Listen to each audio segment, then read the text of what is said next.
Tesla, after having a strong start for the first couple of days, reaching 186.60, did tail back off under 180, finishing the actual week at 0.88% up over the last 5 days.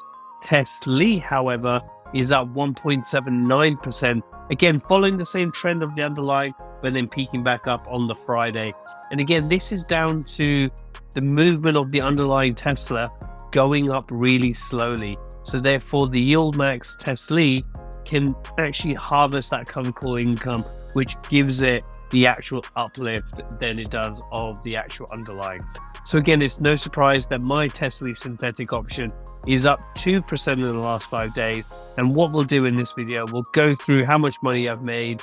I only made one trading move, but we'll go through all of that. What's my projected yield?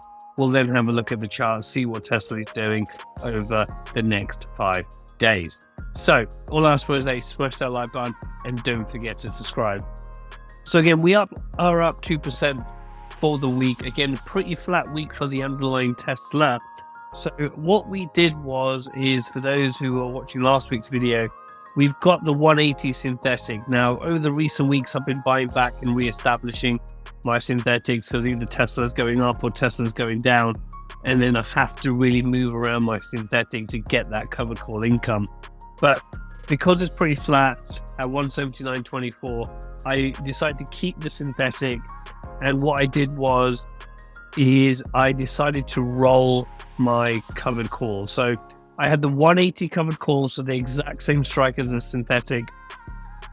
I decided to buy this back for $26, which then gave me the realized of $256. I decided to pay myself the full $283 is what I estimated for the previous week. And then I rolled the option out by another week, keeping the same strike and therefore netting $329 of potential income for the week after.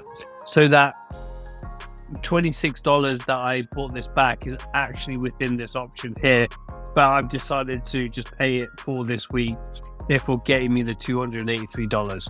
So how did that result in how much money I've made? So taking that 283 has taken me to $8,800 to the point in dividends, which is over $20,000 in a year. Projected yield against my original 30k is at 69%, and that works out to roughly around $57 a day, which again, doing what I need it to do, it is driving the growth, driving the income. If I was reinvesting it all, I'm 25% down, but if I'm taking out the dividends, it's 31% down. So Tesla's not really been doing much, and we'll look at the chart in a second, which has allowed me to harvest that covered call income, which is the prime aspect of this strategy. We want the underlying to go flat to up very, very slowly.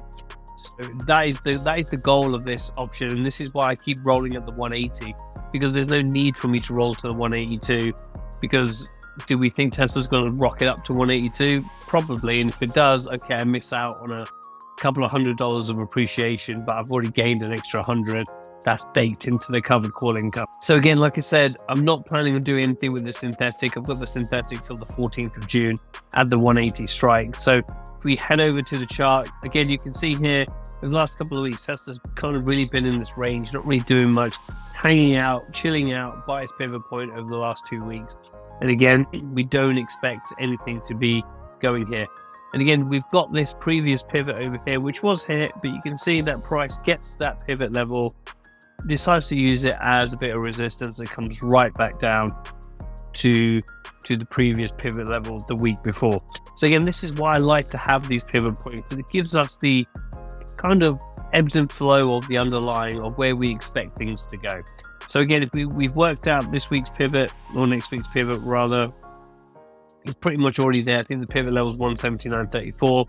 So what I'm expecting to happen, because I think Monday is a bank holiday in the US, so I think Memorial Day, so again, there's only 4 trading days. I'm not expecting to see a lot of movement. I reckon I'll probably hang out between this range, so a high of 186 and a low of 173. I can't imagine it breaking out this range for the week after. We look at the longer term, again, we've just not really been doing that much really for this underlying, which is fine, which is kind of what we want. We wanted just to relax between what's that 180 and the lower 137, which is still a pretty big range to play in. But again, just harvesting that covered call income and just trying to make enough premium to make it worthwhile. So if I go back to where we are, $8,800, 69%, we need to get this to 100%. So when this gets to 100%, this 30 grand is pretty much free money for us.